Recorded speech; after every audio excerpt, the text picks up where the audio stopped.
حضرت جابر رضی اللہ تعالیٰ عنہ بیان کرتے ہیں، رسول اللہ صلی اللہ علیہ وسلم نے فرمایا، حرام سے پرورش پانے والا گوشت جنت میں داخل نہیں ہوگا، اور حرام سے پرورش پانے والا ہر گوشت جہنم کی آگ ہی اس کی زیادہ حقدار ہے۔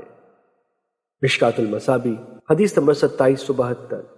حضرت حسن بن علی رضی اللہ تعالیٰ عنہ بیان کرتے ہیں، میں نے رسول اللہ صلی اللہ علیہ وسلم سے یاد کیا، جو چیز تجھے شک میں ڈال دے اسے چھوڑ دے، اور شک سے پاک چیز اختیار کر، کیونکہ سچائی میں اطمینان ہے اور جھوٹ میں شک ہے۔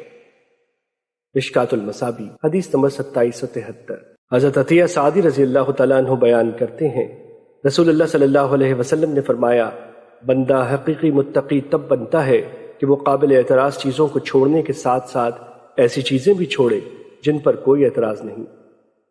مشکوٰۃ المصابیح حدیث نمبر 2775۔